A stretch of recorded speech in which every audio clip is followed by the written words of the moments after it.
As summer settles in, Geauga Park District continues to offer inspiring activities for all ages and abilities. Try camping, boating and fishing close to home, or explore with an entertaining naturalist. Summer fun begins at geaugaparkdistrict.org. Hi, I'm Maddie Crusoe. Hello, I'm Janet Rockenberger.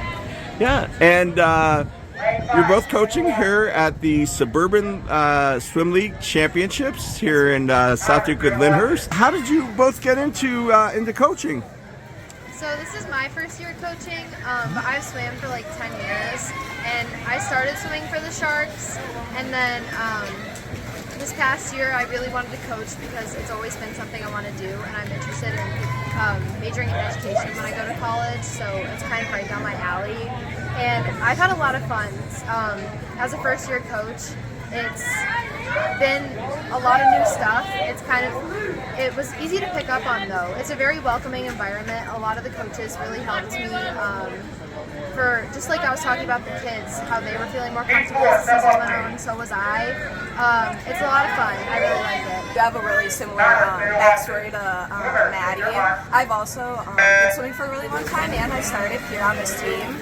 And after, I think it was 2019 was my last summer swimming for the Sharks, and then COVID hit. And after that, I never returned as a swimmer, but this is my second year coaching, and so the summer of 2024, I decided that I really missed the team enough, and I still wanted to be involved. But since I was swimming with the Great Waves Aquatics, I really wanted to focus on my swimming there. It was a lot more of an intense schedule that I had there, and I really wanted to stay there. So I wasn't going to swim for the Sharks because swimming for two teams would be really hard. So yeah, coaching ended up being like another great way for me to stay involved with the team, and it's also really helped me because I also do plan to be a teacher later on after high school. And so being able to coach these kids with teaching them how to swim, as well as just general skills like good sportsmanship, has really helped me gain practice for that, and it's really made me feel more comfortable with the idea of myself being a teacher in the future. Can you talk a little bit about the slogan, Fear the Fin? I do think it's a relatively new thing. I've never heard it before. Yeah, so this is a new one for this season. I think it's good because a lot of the kids, they were pretty shy start of the season, and as we've gone on, they've gotten a lot more comfortable and a lot more confident in like their abilities. And I think the Fear the Fin thing, it kind of like almost empowers them, and it helps them a lot to like feel like the team is like stronger. And as coaches, you obviously have learned a lot of leadership skills and practiced a lot of leadership skills, and you both currently swim for Chardon High School. How do you see this experience in coaching this summer and developing these leadership skills carrying over to helping lead your team next winter?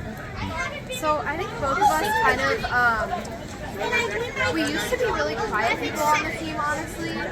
Yeah. We kind of just kept to ourselves a little bit, but I think being put more in the spotlight with coaching and having to like put ourselves out there and like take control, it really helped. Like it's helped me to get more excited to like become a leader. Especially we're gonna be like upperclassmen now. We're the older ones on the team. It's really helped me to get like more excited to lead. Before I was kind of nervous to be more in the spotlight when it came to high school swimming because I always felt like there were people who were like going to be better at it than I am, but now I feel a lot more prepared, and it's really exciting. What do you both look forward to in the winter for swimming? My last season is just coming up this winter, and my goal is to finally qualify for states. Because I've been trying for 3 years already. I've been having a lot of ups and downs that haven't let me get there before, but this year's my year. I'm gonna do it. Yeah, and I'm super excited because especially doing this, coaching everything for the Sharks, it's a really fun and welcoming environment, and the kids have a lot of fun doing it, and we do our best to like make them all feel included and things like that. And I think going into high school season, I'm really excited to make the rest of the team feel like that, really welcome and included. So it's exciting. Can you talk just a little bit about how the summer of racing and training is going? Practice, in the morning is kind of brutal. You wake up at like 6:30 because it's at 7, and then the heater's been broken, so that's kind of been rough. But it's really fun to like put in the work. And Sharks is kind of like it's like a fun thing to do in the summer. You get to be with all your friends, so I like it a lot. Yeah, one of the same things he said. I haven't been to practice as much just because I've been pretty busy. But I've been going to the meets, and this team really is just a really fun team. It's a lot more laid back than high school over the winter.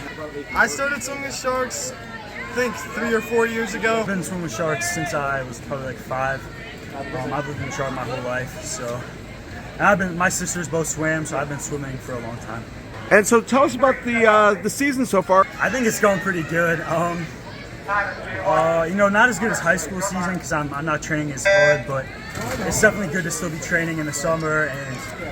And I'm really proud of myself for the races I've won. Kind of the meets, I'd say. I mean, champs is always kind of a big highlight. That's kind of the biggest thing. But a lot of the meets we do, games and whatnot. So that's a lot of fun. Here are the Suburban League Championships. How have things gone so far for the team? Pretty good. We both just finished our first event of the day, which we both just swam the 100 free. What do you look forward to most about next high school swim season? I guess for me, it's just going to be our last swim season, so I kind of just got to finish it out, go out, do as best as I can. I'm trying. Last year, we made the states on a relay, so I'd love to do that again if the right people are doing it this year. That was a really big opportunity that I was very grateful to have. Can you talk about winning the 100 and 200? The 100 definitely felt good. I'm not sure who was next to me, but I ended up catching up to her halfway through the last 25. It felt really good.